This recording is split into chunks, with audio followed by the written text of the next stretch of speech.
Дечь гажано шьёс. Дечь гурещ гажано кунос. Чапко. Дмитрия дестушки мавож мамы, не тушки мавож мамы. И ничего, что я по-удмуртски говорю, если... И куке верайки, верамы, что вот почачка воз, к ансамбль возышься, котьку дядя Мишуэ, ой, сослот язык обязательно одной кто. Ну, кинкену еще раз вен. То орчитами вечер Чайковского, то нет они удмурткалы щижем мероприятия, сидячком мероприятия. И ашмен ведь швом, что туш трос элькунамы адямьюз, баджим адямьюз. И мы соосыз умвонатышке. Как мы стон ар турмис Карипанов камскелы. Ашмёс вань методичком кинсо баджим адями композитор. И конечно, саша баджим адям юсы сашмелы нокунову на тону кулаево. Тани тунне дебёс районыш луктизы ашмеян куноос соин тыш кытын портскемын Карипанов камский. И мон малпачко, что состунне вераузыну, вожматузыну, кыжи улыс, кыжи портскис, улыс, сыше ашме удмурт баджим адями. Кырджаузы, ну, адюмини, может так тузыну, кыжимар. Ну, али туннетани верашкугум Маев Сергей Александрович, шуе мероприятие одной клыктанукуе. Но же точно ущис. Соин баджим салам верас. Вишвань ашметунне кунослы и шьёслы. Холзаков мы. Самый баджим кивалтыш мы. Ну, туннеса Москваина был своим вактамеза злом. Светлана Константиновна лыктаны тершевал, но сотунна герджашкис, куносынымы. Вот. Тодышком, может, тунна вообще дебёсы рулят. Вот. Но тунна малпамья, ашмёлы орчитынукве сыче, ну шо меня джит. Уке ваньмыс спокойно, уке, учке, кылзе, ашме поспредствуен, удмурт поспредствуен. Но майстаню умойка выл тунне, ми верам вал и верашким вал Глафир Николаевны Никольской. Но тут еще кодыш, что сон тоже ашме тоже баджим, ашме удмурт адями. И туж золотун нану налы дашки звал. Но сон жит тазалыкес, ну маркен мой козлу и куносыз еще лыктизы, кунос не вовремя лыктизы. Соин тоже швиз, что ну вот маркену кажикену, конечно, ман петуш маному мой кавел, но ну вот и не живот укшас. Соин тоже баджим салам верас. Вот и тонне ашмяжин удмурткал лашань верашкос Виктор Николаевич, ну се ведь ашмяз тросес тодышко Денисов Виктор Николаевич. Со маркена пегджизо читать чудес буде. Тонне вот Виктор Николаевич ашмилая житвала ктос удмурткал лашань малакешоно кишижим числа ведь орчитамын войне Москваин сыше праздник удмурткал сижем инвал. Но трозгес площадка, трозгес США мероприятие с моему бачко, что мой там злу, мой гес. Соин вот тунне ашмёс одной жетверашком удмурткы лашень, ну а сыре вот куносын, кырджалон, потому что соос милямлы задание еще тизывал, вот и кырджаны с методом шса, но вот пижекена кырджалон мне. Виктор Николаевич, вам передаю слово. Здесь Бурятия гаранно эшвёс sobre dono kunos udmurt сайрыш тушум путечко гвизыш сатачи sobre мон то неверачко докладне дючкалын атынкан чистонайна калык вала удмурт колес sobre капчигес землос валануно джогес кошкос мон мал пачко кыш 20 минут для доклад лашто кашке юану ёсу языке мон турто юртына диletle тау.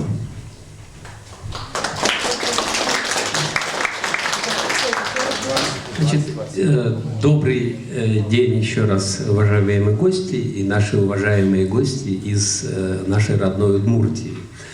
Сегодня вашему вниманию я хотел бы предложить доклад, общее название «Удмуртский язык, его состояние и место в современном мире». Может быть, немножко сказано пафосно, но вы сами посмотрите. Я постараюсь говорить меньше научными словами, а просто, как говорится, рассказать о том, что и как происходит и что бывает. Прежде всего, хотел бы рассказать несколько слов о финно-угорских народах, уральских народах. Вот здесь у меня стрелочка, я думаю, что вы сможете увидеть. Здесь представлена карта проживания финно-угорских народов, и вы видите, что они проживают островками. Нет единой территории, единого пространства, и это, конечно, печально. Вот. Когда-то, может быть, в начале первого тысячелетия, в первом тысячелетии вся северная часть Европы, Восточная Европа была населена финно-угорскими племенами. Но история так случилась, что теперь они живут только островками. Теперь, что касается количества, общего количества, очень трудно подсчитать. Почему? Потому что многие финно-угорские народы проживают на территории Российской Федерации, и статистика, к сожалению, подводит. Последняя перепись была в 2010 году, но были очень большие погрешности, тем не менее. Значит, из финно-угорских народов, кто еще, можно сказать, остался? В первую очередь, наверное, надо отметить, сейчас, минуточку, тут не срабатывает у меня почему-то. Техника в самый неподходящий момент подводит. Вот где-то что-то появилось. Нет, к сожалению, не получается. Может быть, я просто на месте буду показывать. Нет, обратно.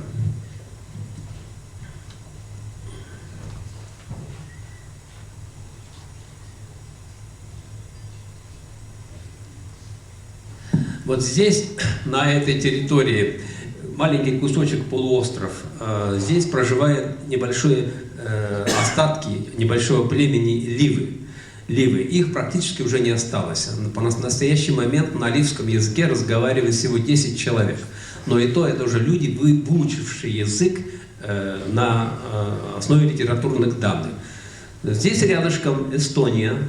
Слава богу, эстонцы живут, скажем, хорошо. Их еще 1 100 000. И тенденции нет к изменению, уменьшению количества населения. Далее финны. Примерно 5,5 миллионов человек. Но здесь, правда, не указана территория Швеции, на которой проживают переселенцы. 300 000 финнов. Тем не менее, финны тоже живут нормально. И преподавание языка ведется очень активно. И есть надежда, что они, как говорится, смогут устоять в современном мире. Далее карелы. Карелы проживают на территории Карельской республики и также в районе Твери под Москвой, севернее Москвы. Там их примерно осталось от 20 до 30 тысяч человек. А всего карел у нас сейчас порядка 64 тысяч. Из них только 35 тысяч человек говорит на своем родном языке. Надо понимать, что общее количество народов и говорящих на нем – это две разные вещи. Ведь, как говорят в Одессе, две большие разницы. Здесь, под Ленинградом, в Ленинградской области, проживает народность финская Водь. Их, к сожалению, осталось всего 64 человека. Из них только 10 знает язык. Далее, там же рядом проживают ижора. Ижорцы, ну, вы знаете, Ижорский завод, река Ижора, очень термины достаточно известные. Ижорцев 266 человек на 2010 год. Из них язык знало только 123 человека. Далее вепсы. Вепсы проживают на территории 3 областей. Ленинградской области, дальше Вологодской и Карелии. Общее количество вепсов примерно 6 тысяч человек. Из них на языке говорит примерно 1500. Хотя, конечно, вепский язык преподается, в частности, в Карельской республике, но количество их не увеличивается. Далее саамы. Саамы населяют северную часть, значит, Кольского полуострова и северную часть Скандинавии. Саамы живут на территории 4 государств. Примерно 30 тысяч осталось населения саамов, и в Российской Федерации проживает примерно 1700 человек. Ну и то, не все из них говорят на родном языке. Далее Мордва. Вот здесь центр Саранск. И вот Мордва расселена тоже островками на территории нескольких областей Российской Федерации. И Мордвы сейчас насчитывается не миллион, как мы говорили раньше, а примерно 750 тысяч человек. Далее марийцы, центр Йошкар-Ола, столица, вы знаете, они тоже расположены на территории нескольких областей, в том числе на территории Удмуртии, Башкортостана. Марийцев в общей сложности сейчас примерно 540 тысяч человек, но язык знает примерно 360 тысяч. Ну, теперь удмурты. Удмуртов, по данным на 2010 год, 552 тысячи человек, но язык знает, как отметили в переписи, 340 тысяч примерно человек. Представляете, 552 тысячи и 340. Вот. Далее коми. Коми занимает северную часть территории, и рядом с ними коми-перемяки. Коми делятся на ижемцев и коми-эрзян. Ну, общей сложности их порядка 200, примерно 28 тысяч человек, но на языке говорит 160 тысяч человек. А коми-перемяков осталось 94 тысячи, и на языке говорит примерно 63 тысячи человек. Кроме того, вы знаете, что Коми-Перемяцкий национальный округ ликвидирован как самостоятельный субъект Российской Федерации, и он входит в состав Пермского края.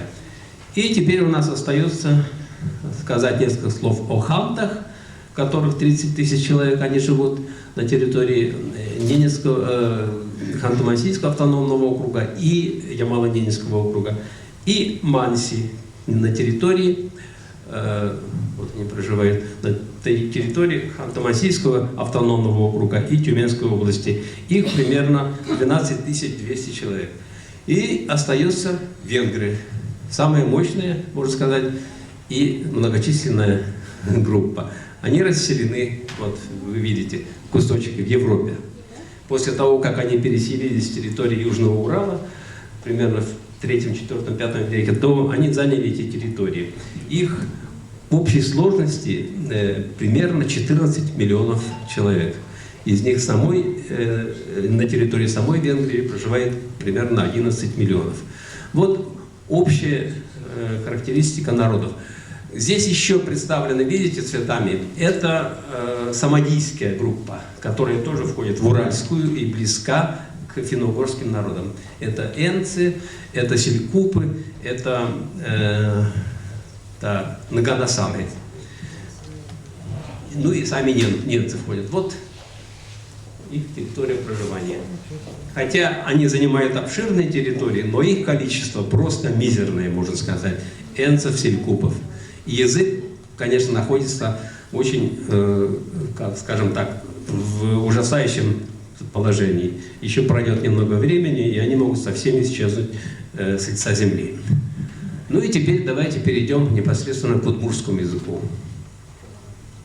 Значит, немного статистики о населении Удмуртской республики и Удмурта как. Посмотрите на эти данные. Значит, на 2019 год, по данным Госстата, на территории Удмуртской республики проживало 1 507 390 человек. Для сравнения, в 2018 1 513 000, в 2017 году 1 516 000. Примерно каждый год население республики уменьшается на 3-5 тысяч человек. И это при том, что значительный приток гастарбайтеров. Они же тоже учитываются, когда идет подсчет населения. Таким образом, реальная убыль населения еще больше. Это означает, что и удмурты, в том числе, уменьшается в количестве. Это связано, конечно, больше всего с миграцией. Для сравнения, в 1993 году население Удмуртии составляло 1 624 000 человек. А в 1959 году, посмотрите, они составляли 35,6% населения республики. И что очень печально, в 2019 году, тоже по данным Госстата, родным языком назвали 58,7% удмуртов. То есть количество, вот посмотрите на следующей таблице, здесь четко видно, если сравним 59 год, перепись населения, 475 900 тысяч удмуртов, 2019 через 60 лет 406 тысяч. Процент от общего числа 26,99, и процент владеющих языком, что самое печальное, уменьшился от 93,2 до 58,7%. Вот такое стремительное исчезновение, уменьшение количества говорящих на языке говорит о том, что при подобных темпах потери носителя языка через 100 лет удмуртский язык может исчезнуть совсем. Как это не печально. Поэтому удмуртский язык включен официальной организацией ЮНЕСКО в число вымирающих. Вот это надо, к сожалению, в этом говорить, и это надо констатировать. И не только. Основные причины утраты родного языка. В первую очередь, многовато. Ну ладно, пусть будет. Следует назвать такой фактор. Он основной или не основной, это решать каждому. Это ликвидация интеллигенции коренных народов в ходе политических репрессий 30-х годов. Эти репрессии коснулись практически всех малых народов и не только малых народов. Второй фактор – резкое изменение политики советского государства к национальным языкам и к их поддержке и методам преподавания, а также перевод преподавания в национальных школах на русский язык. После невиданного всплеска интереса к удмуртскому языку в 20-е годы и начале 30-х все резко пошло на убыль. После того, как были проведены репрессии, 80% в 30-е годы учебников и учебных пособий, написанных, которые принадлежали Перу репрессированных, были изъяты из обращения. А это были ведь очень талантливые люди. Мы все знаем, например, Кузибая Герда, и не только.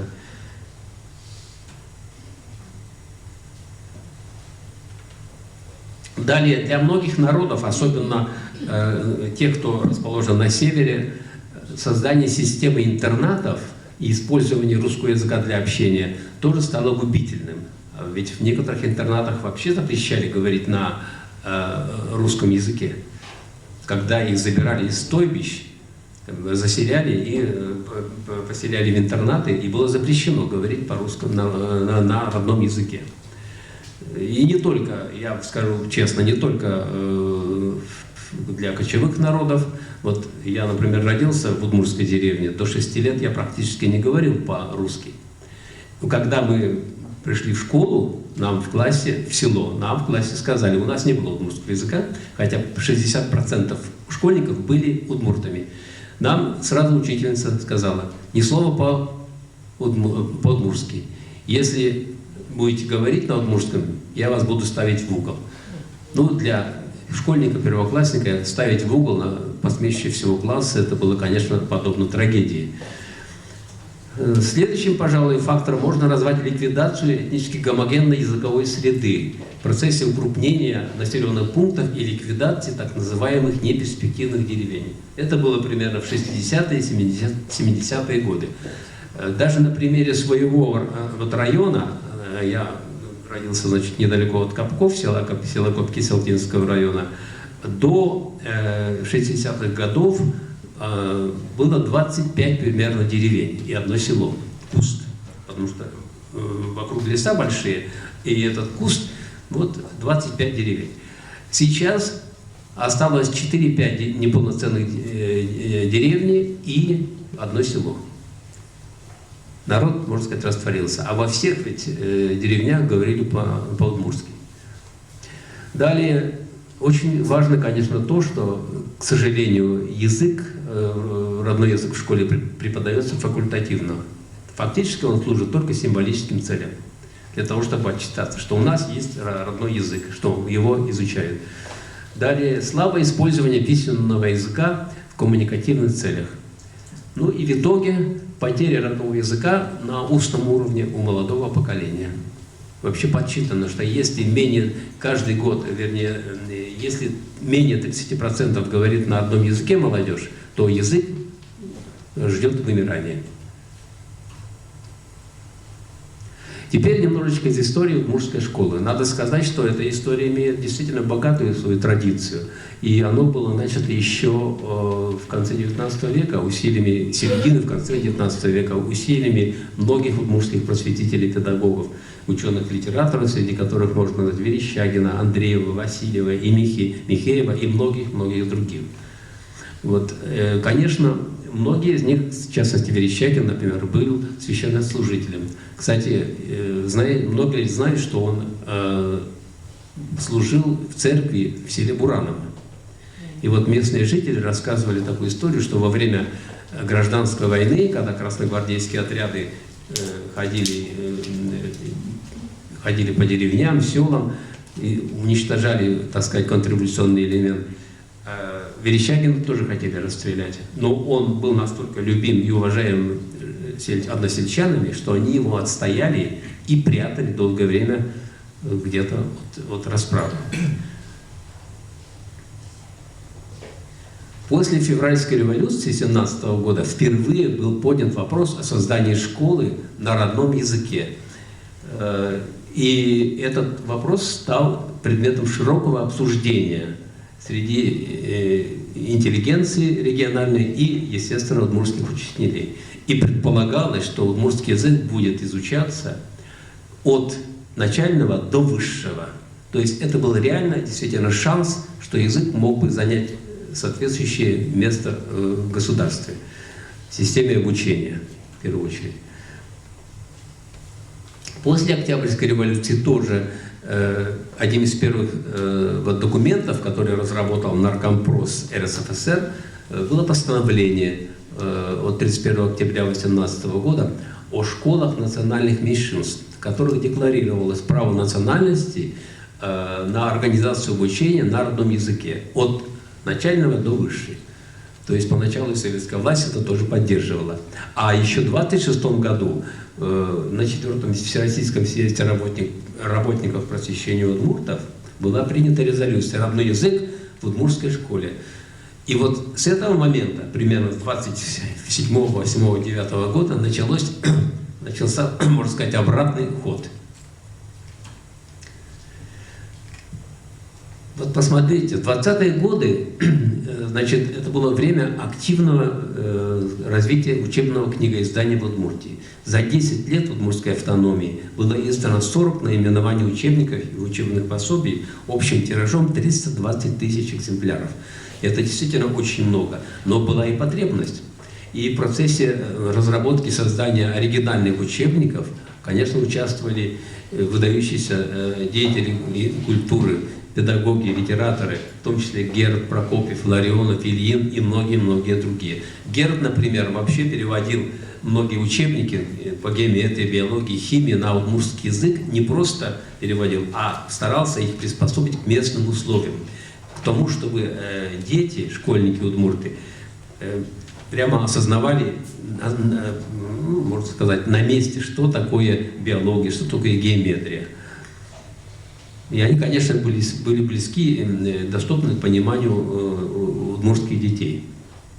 Теперь посмотрите, в 20-е годы, как стремительно развивалась система образования. Количество школ, 25-26 учебный год, 127, а через 5 лет уже 235. Количество учащихся, 21 690, в 30 году 30 512. Количество учителей, сами видите, от 234 до 459. Но 3 марта 1933 года по указанию Наркомпроса РСФСР началась унификация учебников и полный контроль Центра над выпуском учебников. И таким образом началось вытеснение удмуртского языка из школы сначала как языка обучения, а потом и как учебного предмета. Теперь посмотрите, перейдем к 90-м годам. В 90-е годы начался второй, можно сказать, всплеск интереса к удмуртскому языку, и количество школ также стремительно росло. В 90-м году 346, а в 98-м уже 425. Соответственно, количество учащихся 31 тысяча и 34 тысячи. Теперь что происходит после 2000 года? Обратите внимание, в 2000 году 408 школ удмуртских, а в 2013 году 251 школа. Сейчас данные практически об удмуртских школах в количестве невозможно найти на сайтах ни Минобрнауки Удмуртской Республики, ни Министерства национальности. В реальности на 2017 год 229 школ с удмуртским языком осталось в Удмуртии. И, соответственно, количество учащихся сократилось с 33 тысяч до 16 тысяч. Что явилось причиной сокращения удмуртских школ уже в наше время? Конечно, сказалось очередное непродуманное реформирование российской школы. Это отмечают многие специалисты. Это также связано с демографическим провалом и отношением властей к национальной школе. В результате к середине 2000-х, 2010 году, только за 10 лет количество учеников удмуртских уменьшилось на 11 тысяч человек. Теперь относительно некоторых правовых документов. Я не буду анализировать глубоко эту тему, но тем не менее, что очень сильно ударило тоже по преподаванию на национальных языках. До 1 сентября 2009 года был так называемый государственный образовательный стандарт, состоящий из 3 компонентов: федерального, национально-регионального и компонента конкретного образовательного учреждения. А в 2009 году был введен в ГОС федеральный государственный образовательный стандарт, который утверждает и разрабатывает Министерство и правительство Российской Федерации. Фактически все государство взяло под свой контроль, жесткий контроль, выпуск учебной литературы и учебной программы. Теперь, что касается подготовки национальных кадров. Удмуртский государственный университет, факультет удмуртской филологии, финографии, журналистики принимает 75 специалистов сейчас. Из них для школ только 25. Но, как показали данные, недавно об этом говорил один из удмуртских ученых, только 8 или 10 выпускников могут найти себе работу по специальности. Остальным уже нет просто. Им приходится переквалифицироваться или преподавать русский язык и литературу. Далее Можгинский педагогический колледж, бывший педучилище, известный очень. Его закончили многие выдающиеся деятели удмуртской культуры, образования, литературы. Он выпускает 25 специалистов в год. Но тоже не хватает не находят свои рабочие места. Вот такова реальность. Теперь, что касается, посмотрите, детский сад, да? В Удмуртской республике есть учреждения дошкольные, которые действительно говорят по-удмуртски прямо, можно сказать, детства.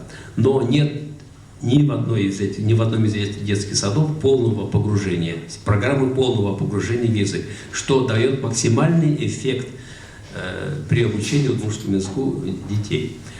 И это не просто так, это обусловлено юридическими причинами, потому что полное погружение предполагает так называемый подход языкового гнезда. А власти Российской Федерации, к сожалению, считают, что этот подход ущемляет права. И нельзя делить детей по этническому признаку.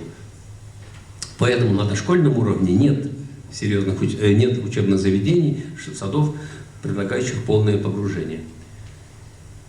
Теперь посмотрите, в начальных школах официальным языком образования является также русский язык. Лишь в некоторых, конечно, отдельных, может быть, школах где-то начинают помогать, объяснять по-удмуртски. Есть школы начальные в Татарстане, в Башкортостане, в Марийской республике, где языком обучения является удмуртский. Но, как правило, это только исключение. Итак, в средних школах удмуртский язык изучается всего 2 часа в неделю. 1 час в неделю отводится языку, другой — литературе. А также есть так называемый региональный компонент, который когда изучается история родного края. Теперь вот, то есть в качестве заключения можно сказать, что, к сожалению, надо констатировать тот факт, что в настоящем времени в Удмуртской республике эффективная и масштабная поддержка удмуртского языка через систему образования во многом не оправдалась и не принесла своих желаемых результатов. Такая же ситуация складывается и в других финно-угорских республиках. Это действительно так. А если посмотреть на ситуацию, что было бы, если бы, к сожалению, мы об этом говорим, если бы образование получали до высшего? Да, в республике бы говорили в большинстве своем на родных языках республиках, но насколько это сильно повлияло на сепаратизм? Давайте возьмем, к примеру, Индию. В Индии, где больше миллиарда населения, 15 литературных языков. Причем они друг друга не понимают. Но у них есть язык общения межнациональный. Это английский язык. И тем не менее, в каждом штате, если язык является доминирующим, в каждом штате студенты могут получить образование на родном языке. И так оно и получается. Но тем не менее они говорят, и нет признаков особого сепаратизма, если не считать, конечно, религиозный признак, нет признаков сепаратизма в Индии. Теперь несколько слов о так называемых нерешенных вопросах удмуртской фонологии, удмуртской фонетики. Это очень, можно сказать, интересный момент. Я еще никогда перед большой публикой на эту тему не говорил. Ну вот посмотрите, у нас перед нами алфавит. Удмуртский алфавит на основе кириллицы, русского алфавита. Значит, известно, что удмуртский алфавит состоит из 38 букв. 33 буквы русского алфавита и 5 дополнительных букв с диакритическими знаками. Ну, вот вы видите. И Ч, Дж и Ч. Этот алфавит был окончательно утвержден на языковой конференции в 1937 году. А до этого предлагались использовать для национальных языков латинский алфавит. Было бы это плохо или нет?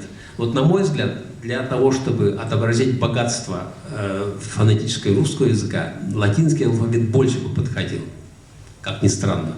Но было принято решение правительством и отказались от алфавитов на латинице, хотя для многих языков они уже были разработаны и приняты, например, для коми-языка. Фонетическая система или звуковая система исконного удмуртского языка включает в себя 7 гласных и 26 согласных. Дополнительно из русского языка заимствованы согласные «ф», «х», «ц» и «щ». Вот есть такая табличка, которую я составил на основе согласных современного, на основе таблицы известного академика-лингвиста первой половины 20 века Льва Владимировича Щербы, где представлены все согласные удмуртского языка. Ну, здесь достаточно просто, если объяснить. Губногубные ПБ, далее переднеязычные ТД, среднеязычные ТД и заднеязычные КГ. Это понятно. Ц заимствованы из русского языка. И вот переднеязычные Ч, Дж, Ч, Дж. Вот эти звуки, они характерны только для удмуртского. Далее, соответственно, сонанты губные М, Н и мягкий Н, или полотальный. Ф, В, С, З, Щ, З. З, С. Вот. И Х заимствованные. Дальше Ш, Ж, Щ, Йод, Л, и Р. То есть практически все просто. Но есть такое понятие в удмуртском языке. Я, к сожалению, можно сказать, неграмотный удмурт. То есть я никогда не изучал удмуртского языка в школе, не учился писать. Поэтому некоторые специалисты достаточно скептически относятся к моим взглядам, но тем не менее.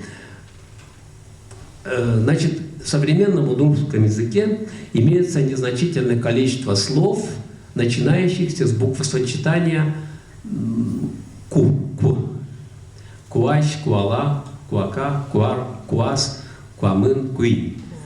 И в некоторых ситуациях, еще в начале 20 века, авторы предлагали это отобразить сочетанием к и в. Но вот вы слушайте, те, кто владеет удмуртским языком, собственное произношение куащ, куин. Это ведь не кв и не ку, а это что-то особенное. И это было названо сочетание «к» с неслоговым вот, знаком, звуком, который обозначается «у» с крышечкой. Вот понятие неслогового гласного, ну, вот для меня, например, непонятно, что такое неслоговое. И, наверное, многие этого не понимают. А во многих учебниках по удмуртской фонетике, удмуртскому языку этот вопрос просто избегается. А если, да, еще одна особенность, что вот это сочетание «кве», она распространена только в начале слова, больше нигде нет. О чем это может говорить? Что же это на самом деле такое?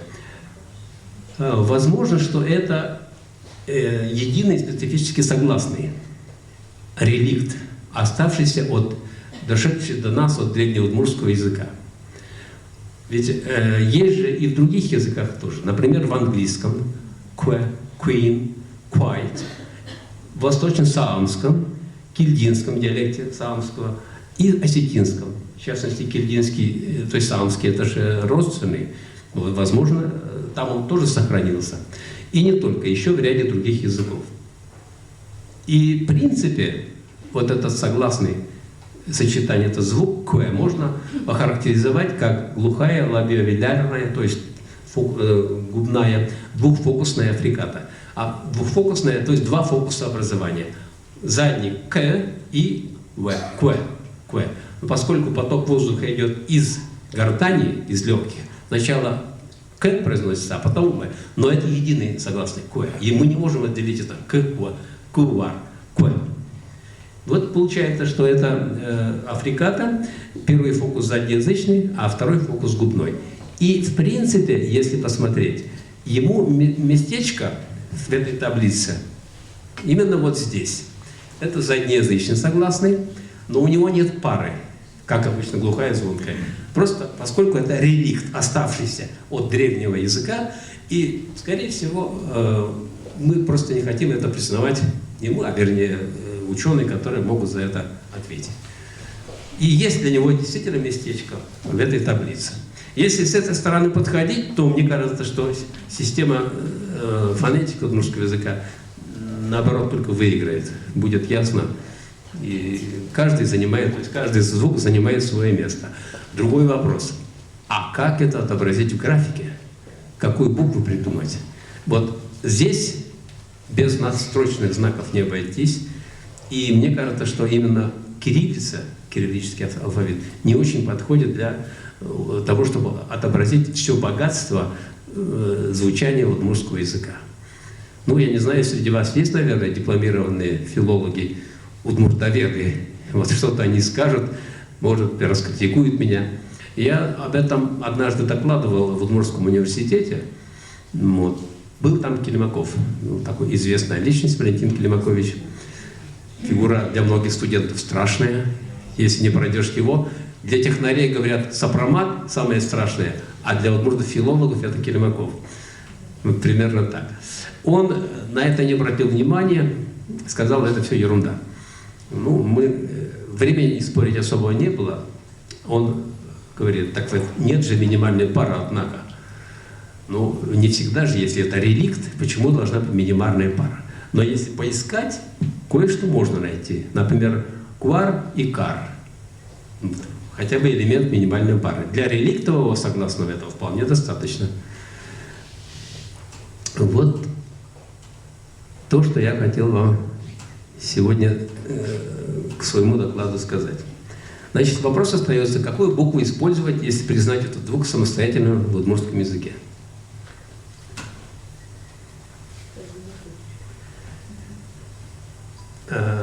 И еще два слова хотел сказать дополнительно. Вот бытует такое мнение родителей в Удмуртии, да, у некоторых удмуртов, зачем нам удмуртский язык? Пусть наши дети изучают лучше иностранный, русский и так далее. Но ведь на самом деле есть такая вещь важная.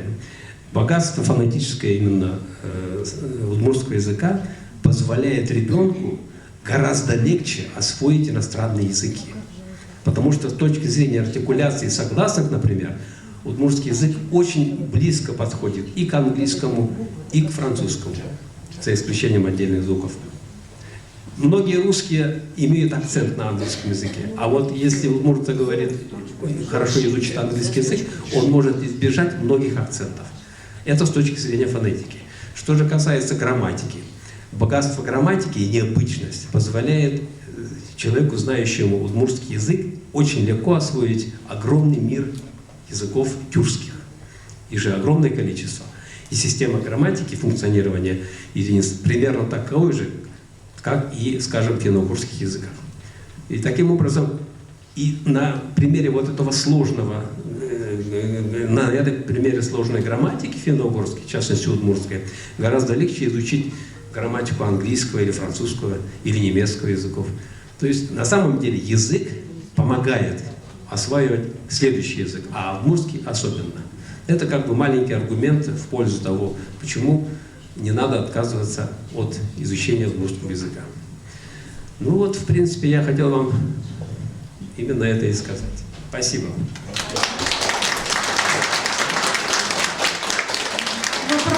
Вопрос, Владимир Степанович. Вопрос нет, не вопрос, а реплика небольшая, да? А потом провокационный вопрос. Можно? Так же слышно, да? А реплика вот какая. Ну, вы сказали, ну вы же чувствуете, что вы глубоко и квалифицированы в теме, в языковой теме. Но я хотел бы вот что напомнить, поскольку мне приходилось много проработал я в оборонных отраслях, дальше в заказывающем управлении Министерства обороны, я вот что хочу сказать, что вымывание удмуртского языка в Удмуртии во многом, конечно, сыграло, ну, серьезную роль это размещение оборонных отраслей, вернее, предприятий оборонных отраслей промышленности. Достаточно сказать, что на 2000, ну, на 95-й, может быть, год по доле оборонной промышленности, приходящейся на одного человека, Удмуртия беспрекословно занимала первое место в Советском Союзе. То есть, значит, получается, до 93-го еще года. Первое место. О чем это свидетельствует? О том, что, ну, во-первых, высококлассная, высокотехнологичная продукция выпускалась, высокотехнологичные предприятия были. И причем предприятия, вы знаете, в Глазове, это Минатом, если Воткинск, а Воткинск это Воткинский март-завод, это градообразующий завод, да, это ракеты, и, ну и все сопутствующее этому. А что касается Ижевского завода, это и телеметрия, и космическая техника, и пистолеты, автоматы, пулеметы, там все что угодно. Ну и кроме того, и ПВОшная.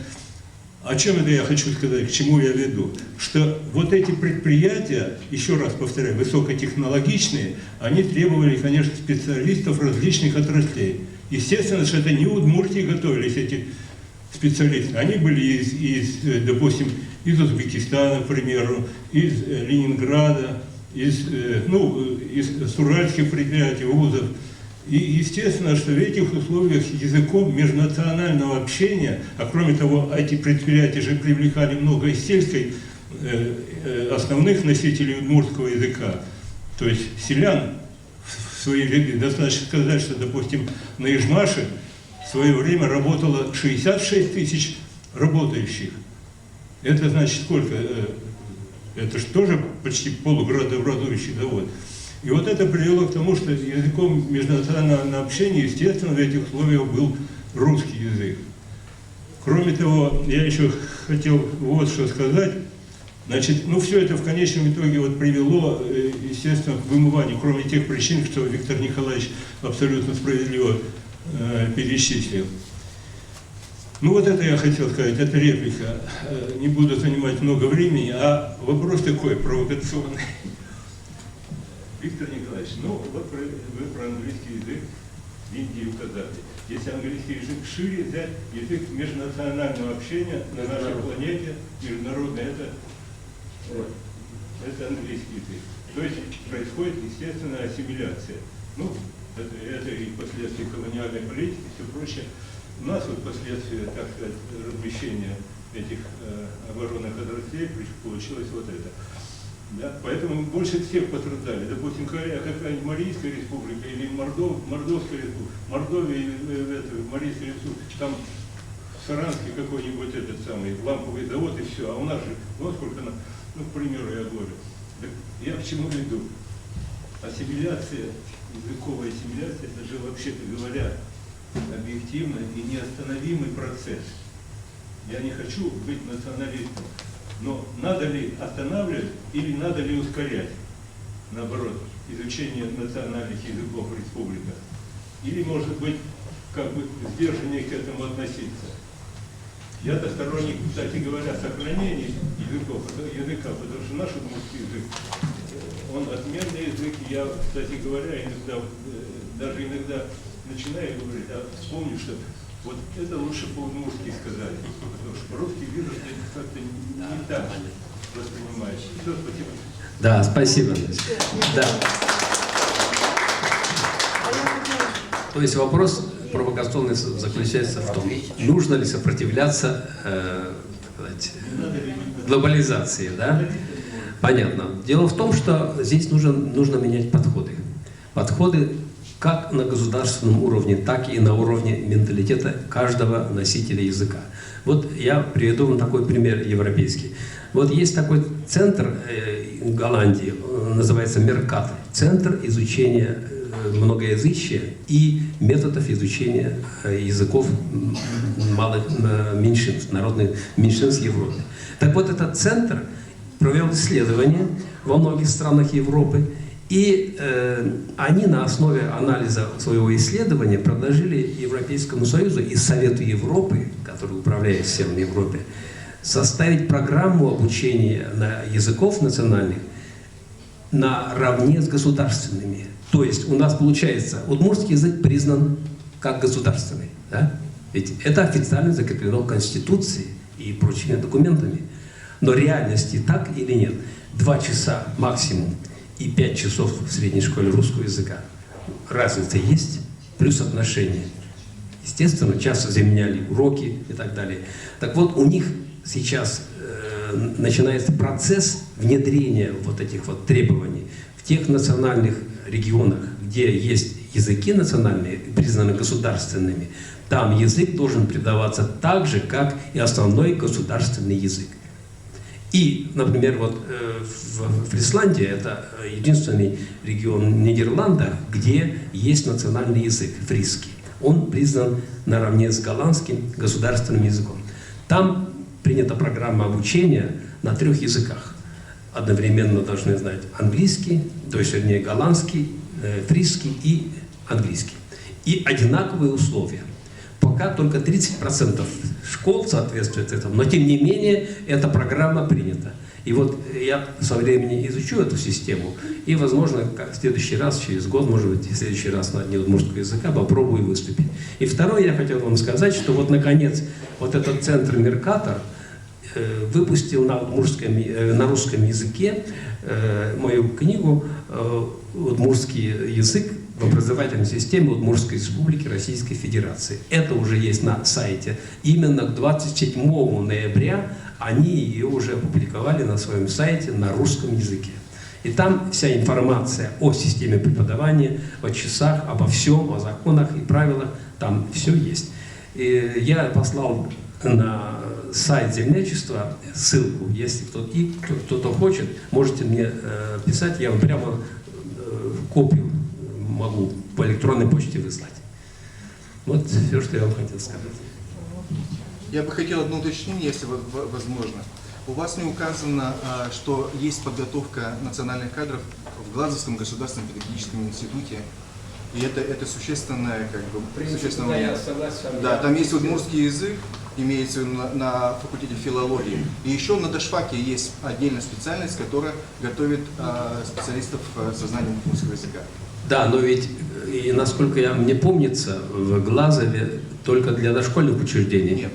Вот сейчас я просто вам покажу, мне ответила ректор. Есть, да? Я ознакомился с вашим материалом и сделал запрос ректору Глазовского института. И она мне ответила, что сейчас, в настоящее время, в Глазове, в Глазовском пединституте, значит, готовят следующих специалистов. Учитель удмуртского языка и литературы. Так, понятно. И плюс дошкольное образование, и есть специальность дошкольное образование и удмуртский язык. И кроме того, у них там курсы. Понятно, понятно. То есть 2 специальности в Глазовской педагогике. Я имею в виду для чего? Поскольку это приобретет какой-то публичный интерес и будут неточности, это не будет не очень конечно. для автора. Но при этом вы обязательно укажите, если у них есть данные, какое количество выпускников могут устроиться по специальности. Это важный очень момент. Да, что там нет вакансий. Большое спасибо, Виктор Николаевич. Еще вопрос. Еще вопрос, да? Я У кого? хотела, да, но не Нина Николаевна. Я хотела. Вот у вас была табличка слов, в словах точки вот это, да, в буквах некоторых. Вот покажите, как правильно читаются слова вот эти вот? Я, например, Да, я понимаю. не изучала удмуртский язык, Сейчас. меня это очень...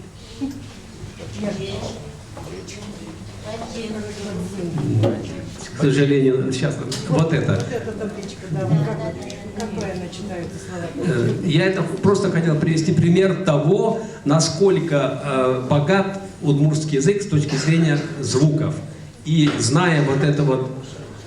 Сейчас, минуточку.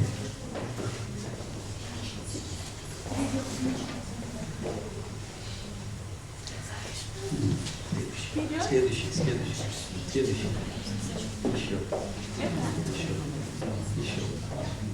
Еще.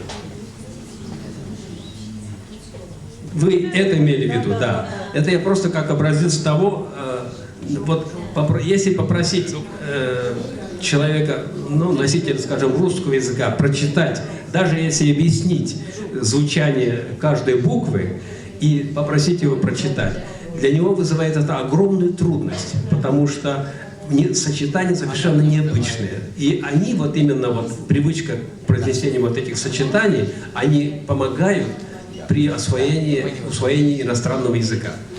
А вот как правильно? Верхнее ойдо, джок, джеквелин, джук. Ойдо, давайте быстрее, давайте побыстрее. На столе каша. Дальше. Да? Кто может четко? Джейшивылын, джольгырёс, джабыльтоно, джабыльто. Переводить на воротах воробьи щебечут и щебечут. Чукна, чуш, чушконен, чушечки. Утром вытерлась желтым полотенцем. Чагыр, чебер, чингыль, чингыль, чингыльте. Голубой, голубая, чингыль, вот не знаю перевод.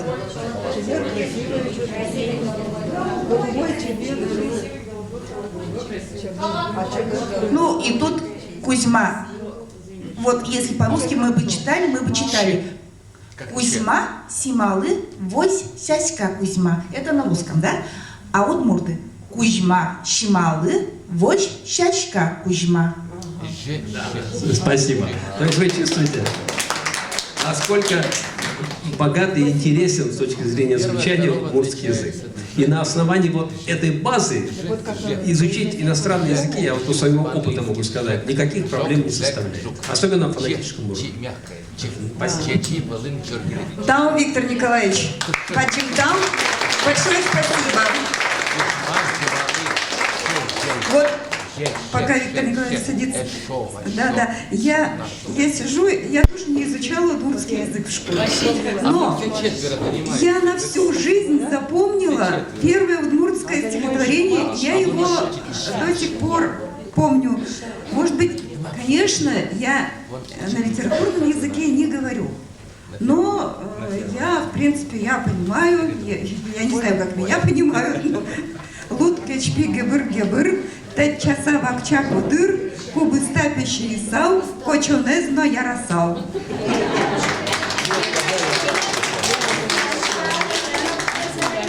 Чего сказали?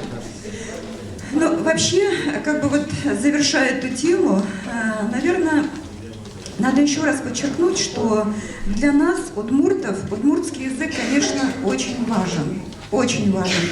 И то, что касается нашей Удмуртской республики, то можно отметить, что принятие республиканского закона Удмуртской республики о государственных языках Удмуртской республики и дальше там иных языках народов Удмуртской республики, конечно, это очень важный такой закон для республики. И уже в развитии этого закона, конечно, нужно принимать нормативные акты. И когда задают вопрос, насколько в Удмуртской республике все-таки у нас два государственных языка, и русский, и удмуртский, насколько они сегодня могут реализовываться равноправно, конечно, здесь есть вопросы. Здесь и субъективные есть моменты, есть и объективные моменты. Я хорошо помню, как тяжело принимался вот этот закон о государственных языках Удмуртской республики в 2001 году. Он очень тяжело, кто знает, очень тяжело принимался в Удмуртии. Непросто. Он очень-очень долго ходил по коридорам. Я сама лично принимала участие тоже, вносила лепту в принятие этого республиканского закона. Но я хорошо помню, когда наши видные ученые, удмуртские ученые, филологи и лингвисты между собой буквально спорили, но до хрипоты, наверное, спорили, когда нужно было, когда возник вопрос о наименовании на удмуртском языке наших населенных пунктов и так далее. Почему? Потому что на самом деле, конечно, мы это констатируем, что сейчас очень много и новых слов в удмуртском языке, и по применению нашего удмуртского языка, конечно, здесь тоже очень много есть вопросов по правильному его применению. Поэтому, по большому счету, я считаю, что мы не должны делить друг друга. Этот на литературном правильно говорит, таис шонер верашке, таис алама верашке, у кто удмурткалас. Если мы говорим по-удмуртски, если мы понимаем, если мы можем выразить свою мысль, я считаю, что это уже хорошо, и к этому надо стремиться. Но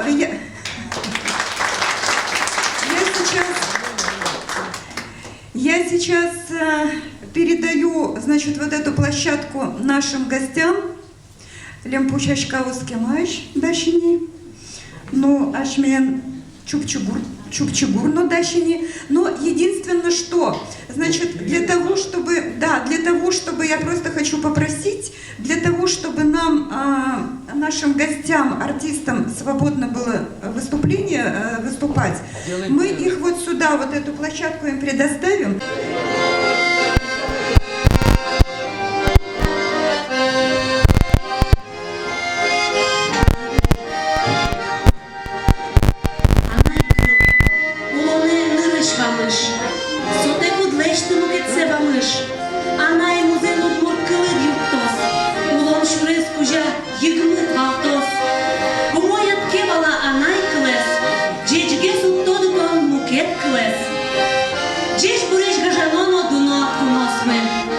Здравствуйте, наши дорогие друзья, земляки!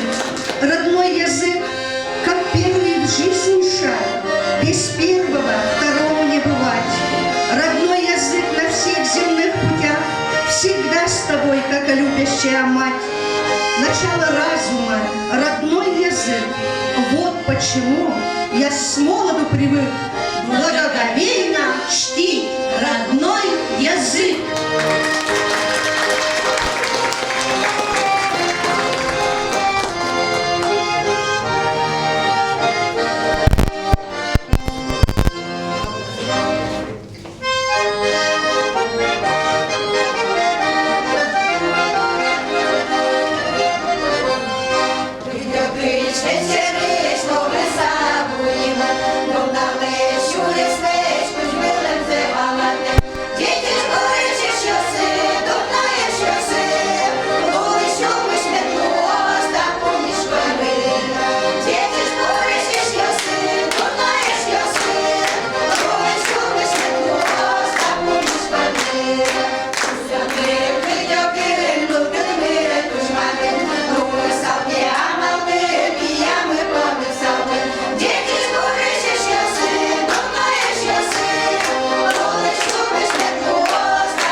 Августа Васильевна Конюхова, Мария Герасимовна Баженова, Маинно Кыжина Натаус Гирджешко. Тунне туда мы воим мы поте Августа Васильевна Конюхова Шарыш.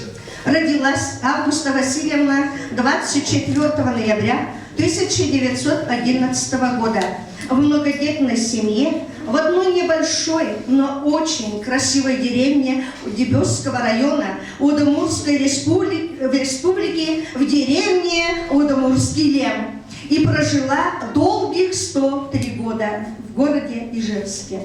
Августа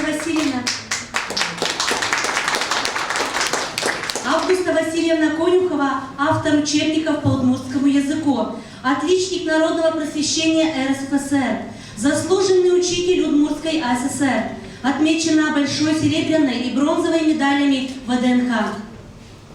Ее первый учебник по удмуртскому языку для 3-го класса вышел в 1938 году. Далее она снова и снова продолжала работать над усовершенствованием своих учебников, которые впоследствии переиздавались по 12-16 раз.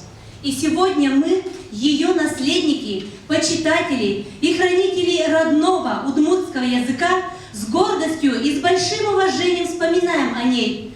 Только из сердца идущая песня может звучать красиво, мелодично и способна затронуть душу зрителя. Встречайте удмуртский фольклорный коллектив Лемпусяшкаос, деревня Удмуртский Лем.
яблок секельте, емеш пуас выжияс, емеш пойт пушлите.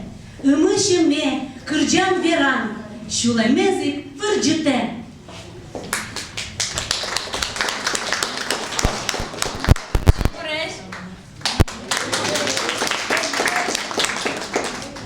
Вон юн башкала кырджан кырджала. Ванцевич Валашкоды.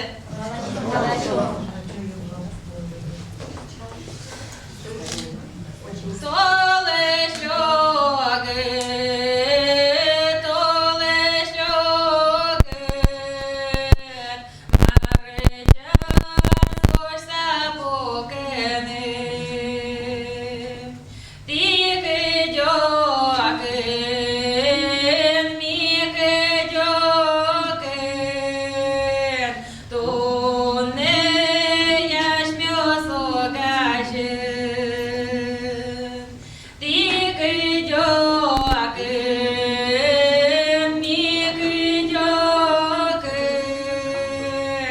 Тунне яшмё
Яратымды.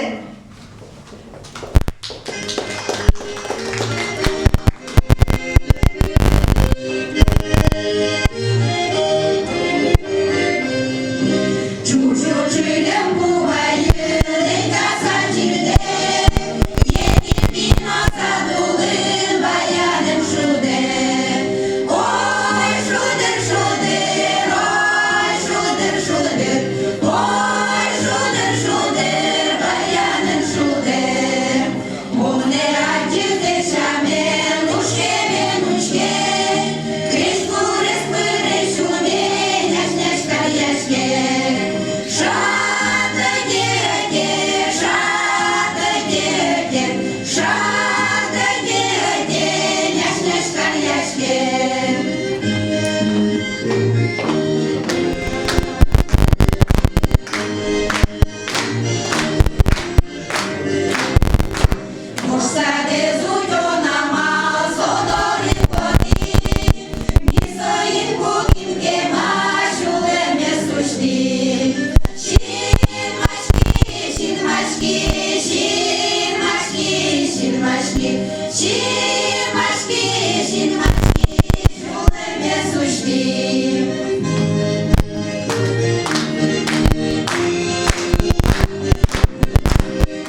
Али, честно верила, кин удмурткале звала, кидаш джутале.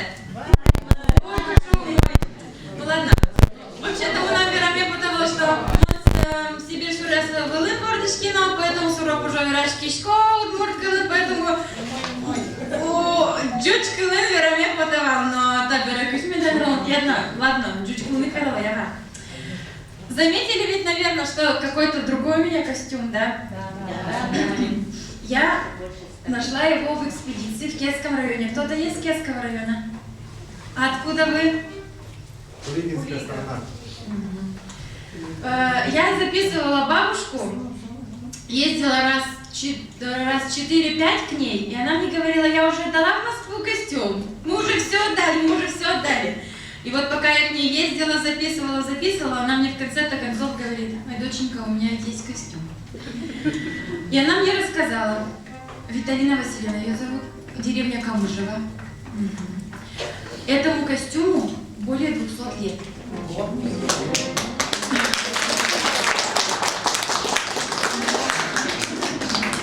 Полностью ручная работа, все от руки, даже заплаточки вот, все от руки. И сегодня, когда бабушка говорила, сильно не стирай и не гладь. И сегодня я, перед тем, как прийти к вам, решила погладить.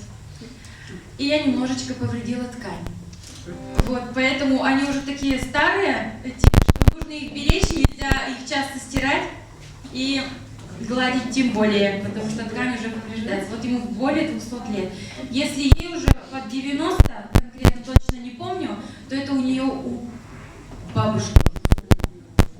Вот такая вот история вот этого платья.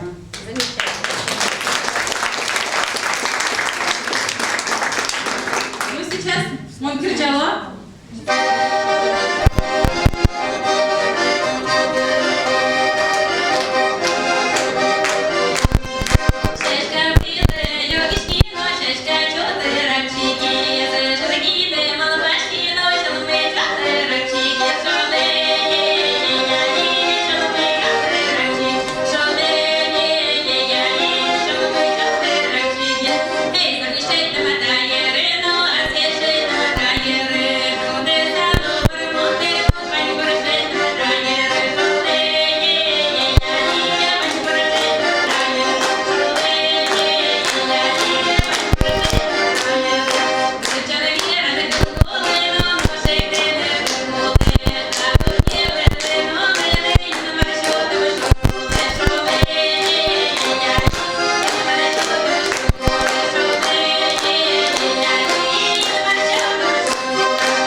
Мунна ушешком, дременым, аскуем племянникес, Анатолий Мамонтовен, куиз закастыса.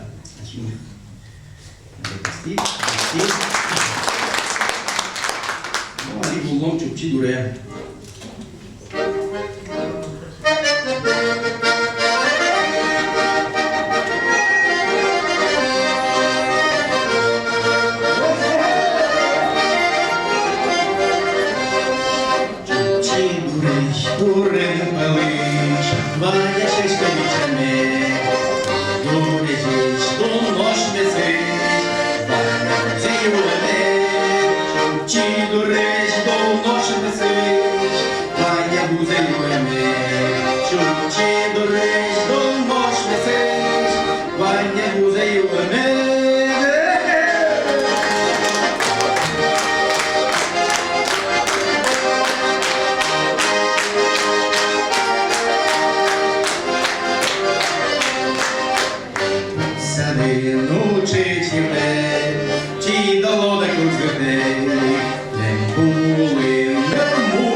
турлич, чашка пилич, кудись миличі вирвєс.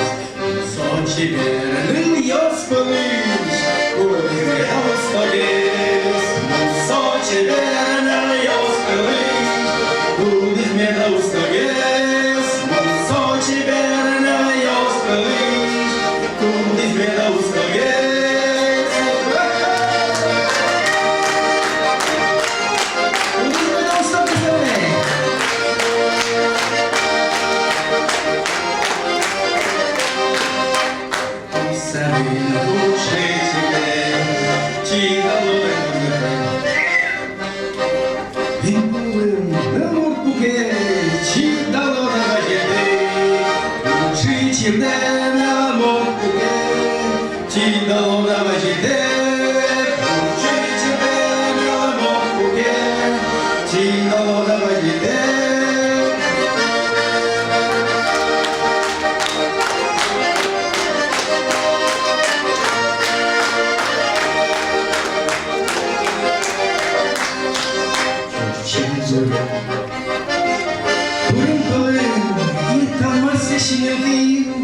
Лемпусариш, нильйос полиш, подиги зришин башки. Лемпусариш, нильйос полиш, подиги зришин башки. Лемпусариш, нильйос полиш, подиги зришин башки.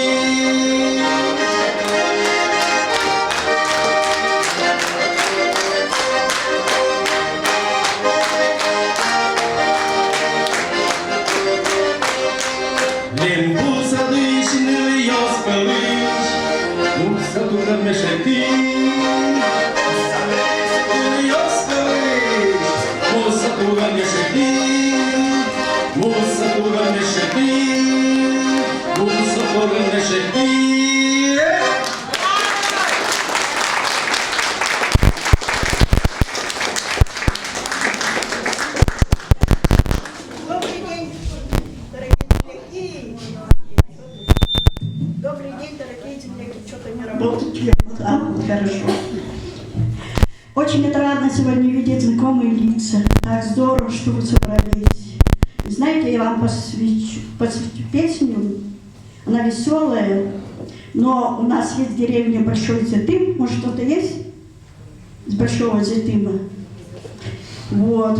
И из Большого Зетыма у нас уехал товарищ, он был гармонист. Он где-то в Москве, вот. А люди по нему скучают. И вот я посвящаю вам.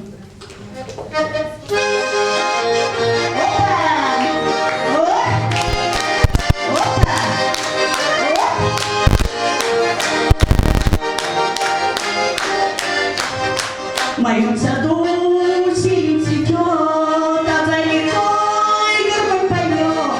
Тебя найти мне нелегко, ты далеко, ты далеко.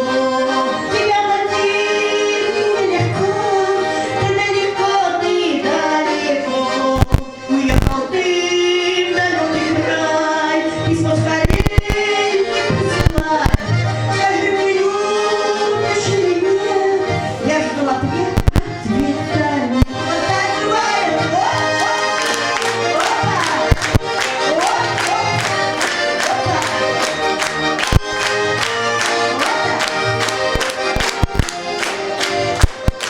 А если он вернулся вновь и зацветет саду сирень, и зацветет саду сирень, моя любовь, и зацветет саду сирень, моя любовь,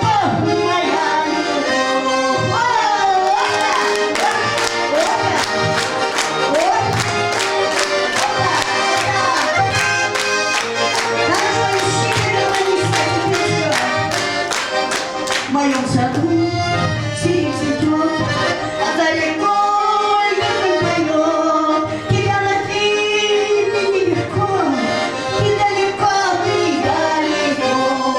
Тебя найти мне нелегко, ты далеко, ты далеко. Ты далеко, ты далеко.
ладати кудмурт кылын, бордишкен анай кылын.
Итак, перед вами ансамбль «Лямпушечка Ост». Народный ансамбль гармонистов Чурчибур, руководитель коллектива Василий Асотов, концертмейстер Сергей Богданов, свист художественный Василий Сидоров, он же индивидуальный предприниматель, солистки Анастасия Белослудцева, хормейстер народного коллектива ансамбля русской песни «Жаргон», Надежда Докучаева, методист Дома дружбы народов города Ижевска, ведущая Мария Белослудцева, педагог-организатор Березской школы. И сейчас я предоставляю слово Надежде Васильевне Докучаевой. Я, наверное, коротко или чего-то. Ладно, давайте мы так с вами. Дорогие земляки, мы очень рады, что вы нас вот сегодня пригласили в землячество. Спасибо вам огромное. Но вам хочу сказать вот что. Открою секрет, а может это для вас не секрет. У нас состоялось на днях мир в диалоге муниципальных образований. Съехались в нашу Удмуртию, город Ижевск, Дом дружбы народов, с Сахалина и до Урала приезжали. Вот. И к нам же также были представители с Москвы, которые вели различные площадки по разным вопросам о работе муниципальных образований. И один из представителей сказал: а вы знаете, он из Москвы, федерального этого собрания, что-то. Вот, говорит, в Москве мы будем открывать в 2020 году Дом дружбы народов. Да. Очень отрадно. И я думаю, что вы, земляки, в первую очередь там должны быть на открытие этого Дома дружбы в городе Москве. Вот. Это раз. И разрешите нам сегодня от имени коллектива Девёрского района вот, подарить такую фотографию. Это наш памятник природы Байгурейс.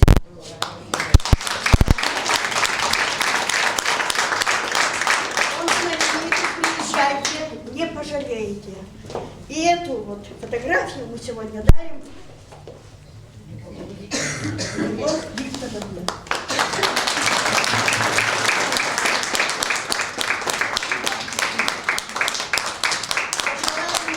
Крепкого здоровья, почаще нас приглашайте, участвуйте в плане, подарки.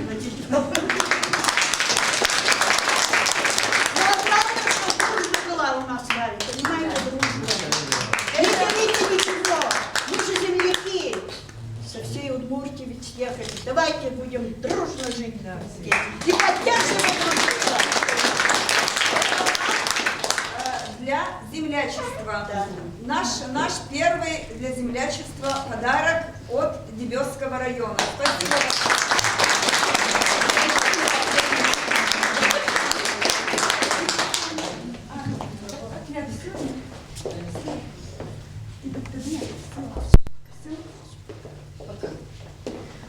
Ну, еще раз поаплодируем нашим замечательным артистам. Я не знаю, как у вас, но у меня такое чувство, что я в Удмуртии в Дебесах побывала. Да. Там. Но я многих из вас уже много-много лет знаю, много-много лет мы знакомы. Но я смотрю, у вас вот этот энтузиазм, вот этот душевный такой настрой веселый, он не уходит, он наоборот с годами приумножается. Поэтому еще раз вам спасибо большое. Ну и мы хотели от землячества поблагодарить за сегодняшний вот такой большой нам подарок Белослудцеву Марию Петровну, педагогу-организатору Дебесской средней общеобразовательной школы имени Рыкова.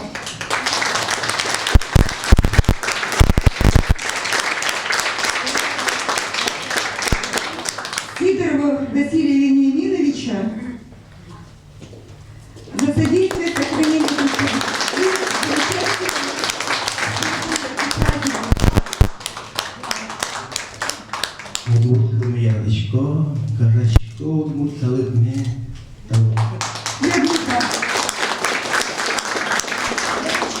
Докучаевой Надежде Васильевне, методисту Дома дружбы народов Удмуртской республики. Я вот что скажу. Я сама родом из Юкаменского района, село есть Пышкет. И вообще-то я бесельмянка.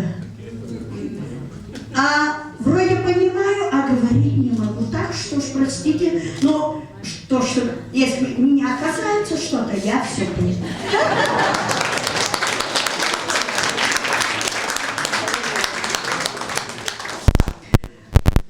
Благодарим фольклорный коллектив Лемпущач-Хаос.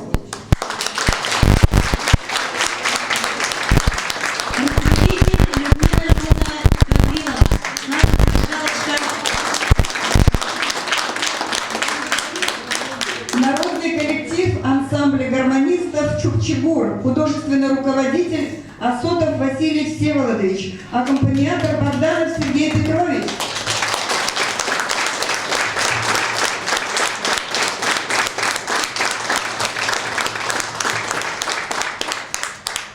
Ну, а сейчас, друзья, я немножечко такой, может быть, даже душевный такой момент отмечу. Ансамбль Лемпущачка, он вышел в свет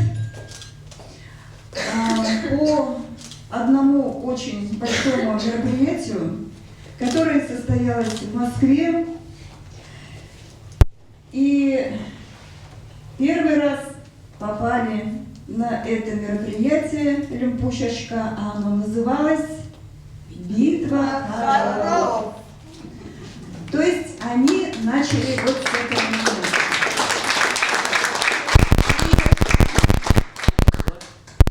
Это был 2015 год, 15-й, да?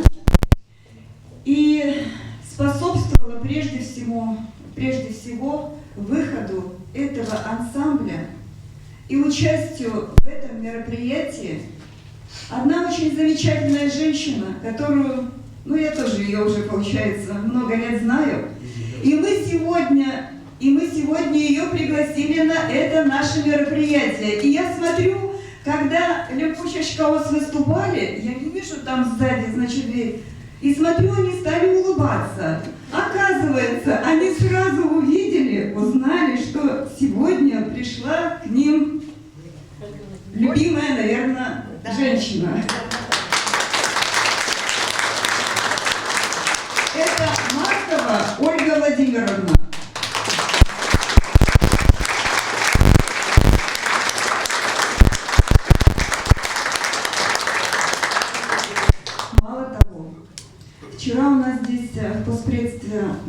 было мероприятие, и наши земляки, Ольга Владимировна, принесли газету «Байгурещ», которая с 2015 года сохранилась. И вот здесь, в Байгурещ, удмуртские бабушки, куда вы вновь путь держите?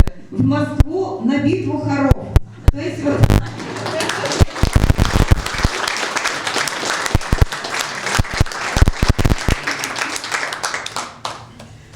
Ольга Владимировна, спасибо вам большое. Ну и вот ту работу, которую вы проделали, ну, любой труд, он, конечно, должен быть с благодарностью отмечен. Но в жизни, к сожалению, бывают такие ситуации, что награды не всегда сразу находят своих героев. Поэтому вот сегодня как раз тот случай, когда награда нашла своего героя. Я вам вручаю благодарственное письмо от депутата Государственной Думы Федерального собрания Российской Федерации. Уважаемая Ольга Владимировна, позвольте выразить вам искреннюю благодарность за высокопрофессиональное руководство проекта «Битва хоров». Ваш вклад высоко ценится хоровыми коллективами Удмуртской Республики. Пусть дело, которому вы отдаете душевные силы, опыт и звания, приносит вам радость. С уважением, Александр Егорович Загребин.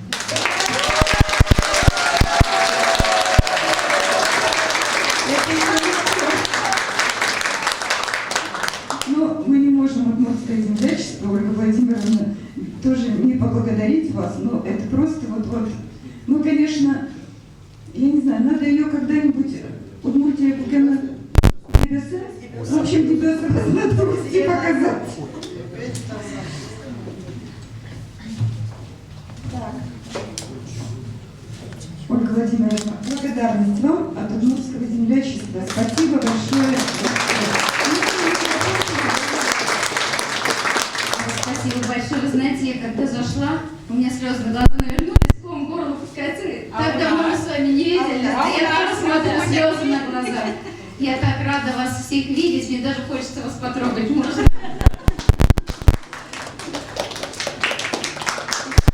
Спасибо большое за то, что вы сохраняете свои национальные традиции. Мне вот гордость распирает за то, что наша страна такая многонациональная, за то, что в ней столько много языков, за то, что вы своему поколению передаете вот эти вот все свои традиции. Спасибо вам большое. Спасибо за ваш энтузиазм. Ну, практически все здесь, да видите, все мы плачем, я тоже сейчас расплачусь, наверное. Вот, и низкий вам поклон всем, что вы любите свою родную землю. Спасибо, и я думаю, что это не наша последняя встреча. Все-таки нам нужно обязательно продолжать развивать наш проект. И я вот сейчас, вы знаете, пронеслось в памяти, как мы с вами в космосе выступали, помните, да? На этой площадке, как мы с вами выступали в общественной палате, рассказывали о том, как мы сохраняем наши традиции. Оставайтесь такими же. Желаю вам крепкого здоровья, неугасаемой энергии и творческих успехов. И спасибо вам большое всем за то, что пригласили меня. Мне очень тронута сегодня ваша встреча. Спасибо землячеству, да. Ну, спасибо вам. Всего хорошего.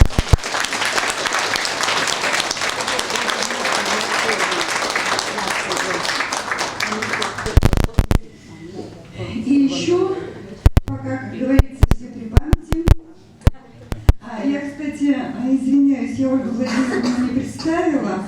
Она председатель правления общественной благотворительной организации Союза пенсионеров Московской области.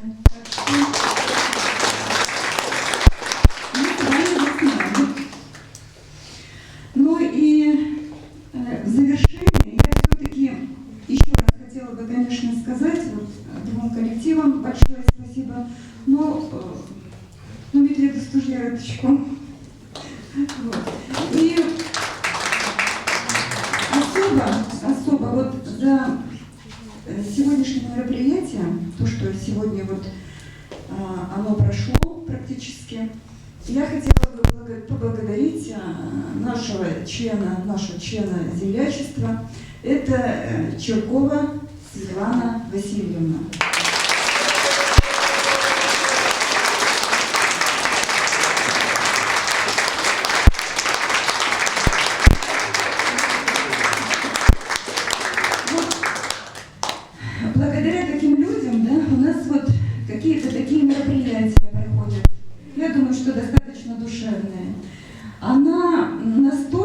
относится вот к этим вопросам щепетильно, и настолько она все это от души, от чистого сердца делает.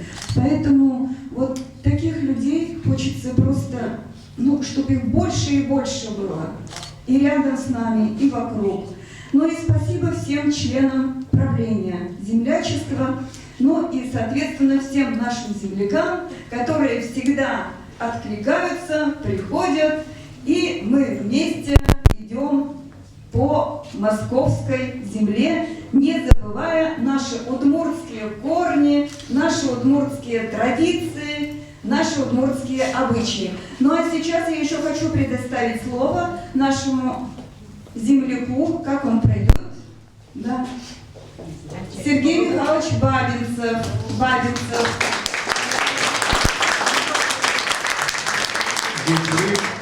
Еще раз пожелать вам, он дючим вирашкиным выборочку.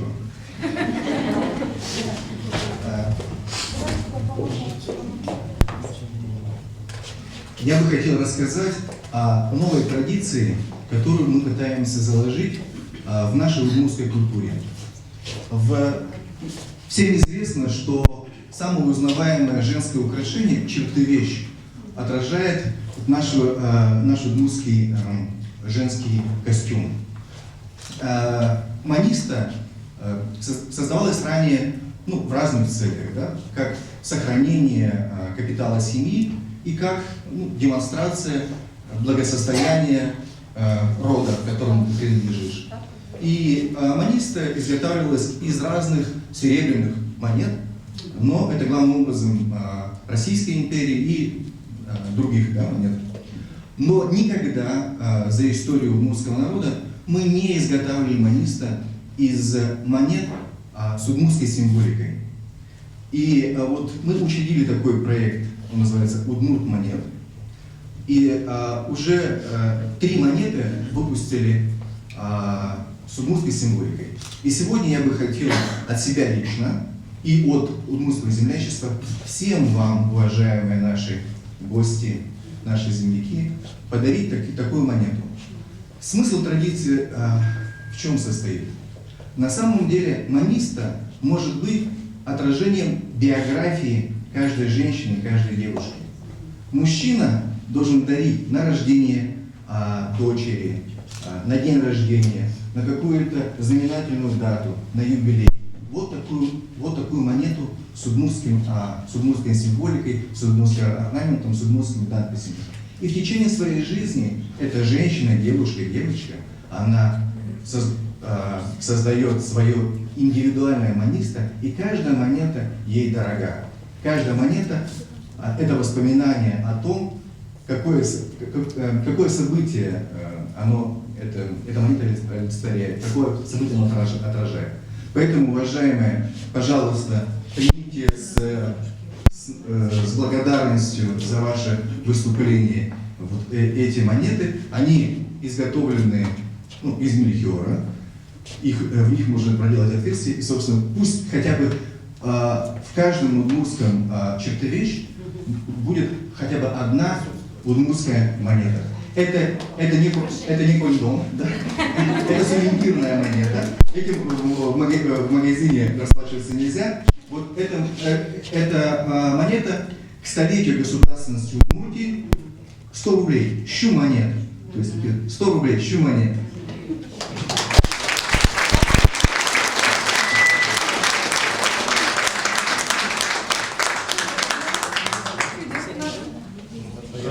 Обмывать как?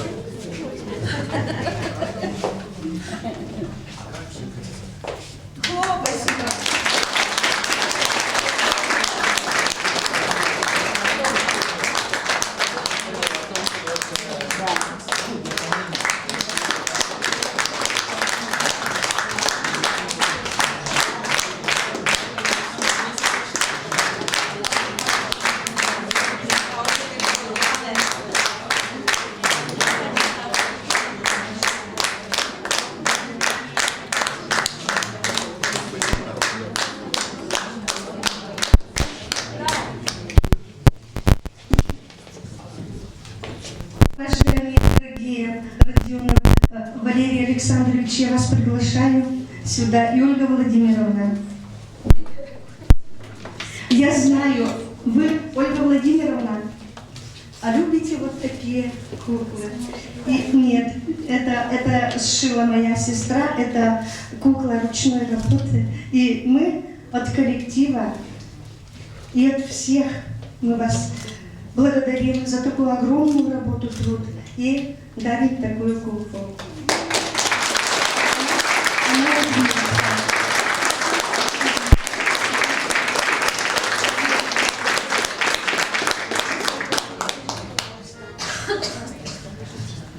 Уважаемые друзья, я коллектив этот знаю, наверное, с момента, когда мы еще вели переговоры, когда мы думали, как бы вас пригласить сюда, в Москву. Огромное спасибо всем тем, кто принял участие в судьбе этого коллектива. Почему? Я скажу, что, наверное, очень тяжело с Удмуртии, с Дебёс было приехать сюда. Но когда вас узнали, когда увидели, какие вы замечательные,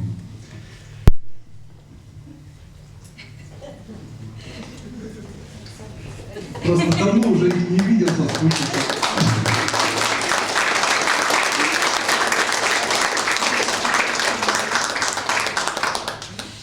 Земляки должны быть земляками.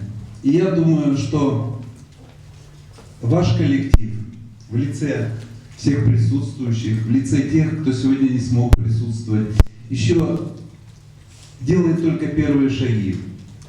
Он пополняется более молодыми. И дай Бог, чтобы этот коллектив, начав свою деятельность, я думаю, не в Москве, а еще задолго до этого, и еще, дай Бог, получил вот таких вот монет, 100 монет, да, еще 1000 раз. А вам здоровья, успехов. Ну и, конечно, сидя здесь, смотрел, как вы поддерживаете свою культуру, вот эти вот все платья, вот эти куклы, этот свист, понимаете, я вообще был поражен, как так можно. Вот. Дай Бог, чтобы это у вас все пополнялось, дай Бог, чтобы молодежь все перенимала, дай Бог, чтобы культура ваша, наша культура, она была всегда на первом месте и всегда ценилась и пользовалась спросом у молодого поколения. Спасибо.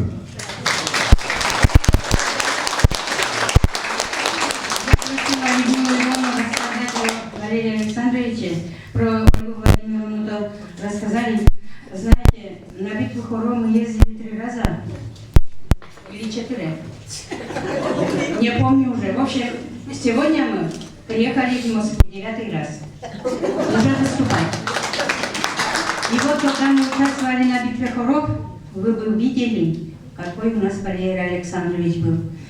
Коллективов было 15, 14, 17, да, и сколько только коллективов было. Воронеж, Курск, Красноярск, Ульяновск приезжали.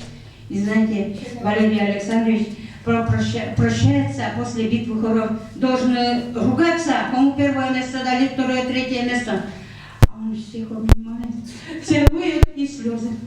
Вот всегда вот мы так прощались, сколько раз ездили. Такой он добрый, душевный и очень хороший человек.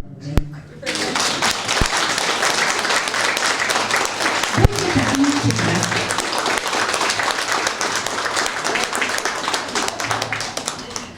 А первый раз мы попали в Москву благодаря Жуйковой Галине. Галина, пожалуйста, сюда. Я вас прошу. Когда 7 декабря в 2014 году, год открытия года Удмуртии, мы приезжали, она нашла для нас билеты бесплатные. И вот благодаря ей мы попали, а там нас увидела Ольга Владимировна. Вот такой путь нашей битвы Хоров. Вот. Вот. И мы уже созванивались, работали с Москвой. Ольга Владимировна перезванивались. В общем, работали, конечно, по телефону. Так ведь, Ольга Владимировна, через письма, через приглашения. И, конечно, очень огромное спасибо нашим днепровским землякам, которые нам помогли. Первый раз был взнос, Ольга Владимировна, помните? 50 тысяч. Это мы собрали. Весь коллектив ходили. Кто дал 100 рублей, кто 500, кто 2000. Администрация, все индивидуальные предприниматели, все помогли. Но мы приехали, и мы победили. У нас столько не перечесть. И фотоаппараты, и ноутбуки, и паровые утюги, ну, и личных сколько подарков. Ольга Владимировна, пусть вам Бог поможет и светлый путь укажет вам за такую огромную, огромнейшую и тяжелую работу. Она очень тяжелая работа. Но вы такая скрытая женщина с этой работой, вы справляетесь.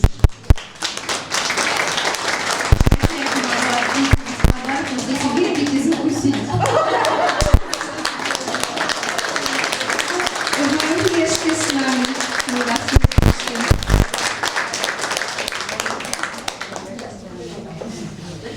Да, и, конечно, огромное спасибо землячеству, нашим землякам, что вы собираетесь, не забывайте свой родной язык.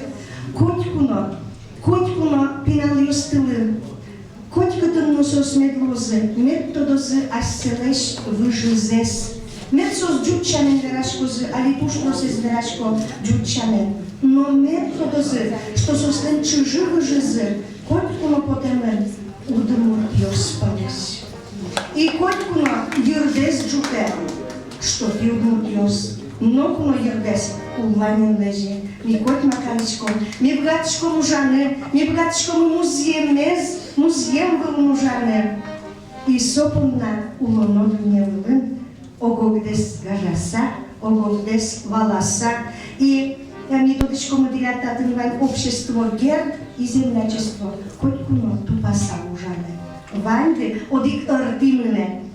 Мед вань мыслос уной, и вандылы тазалык. И думаю, мы тоже баджим ваймыс мероприятие тоже я раз, но решите блок я раз, удумать кылыну, окачеверам поте. И, наверное, садикушеник, нылпи садикушеник. Мы бордыш со удмурт кылмы недавно. И мы нам вань внучка со табере монвокшатушка тупурете. Со ветле садите витярес и моншвичко котькуно тон поява джучил спалыменитке, особенно судмуртмани скураджисту ждем кунярес кишен. И тон пешу yes, мон кыл тодышко, два языка, и удмуртский, и юрский. Но, к сожалению, было суали тып-тып духдиз верашкемыш. И мон наопачко, ну, ты тодышко дима помощбенли, кинкено сое пыкылис, кинкено может быть шевектыны шевкис, но авиосот чем я, мон валашко, что со удмурт кылзе ус мунеты и верашкос. Она яда из удмурт, пеш она есть удмурт, ванина удмурт. И колькуно тупо самое. Yeah.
голосок, решо, не знаю.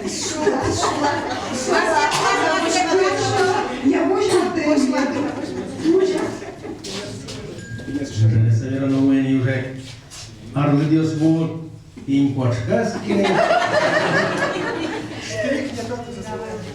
Штрих, да, и тебе расцени.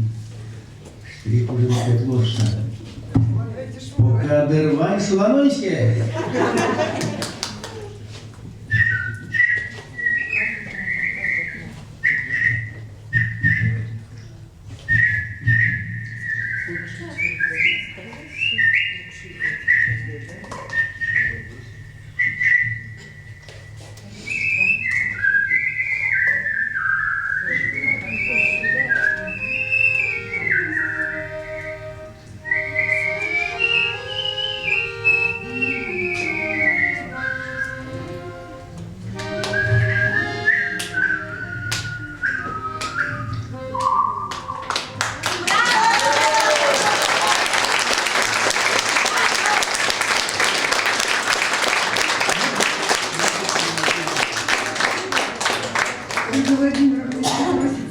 У меня еще награда есть. Знаете, Союз пенсионеров Подмосковья исполнилось 25 лет.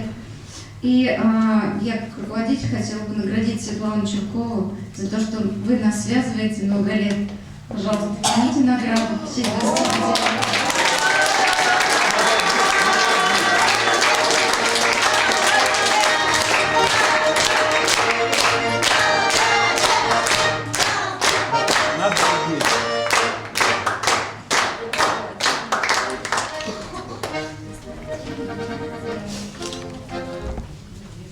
Все как положено, сейчас будет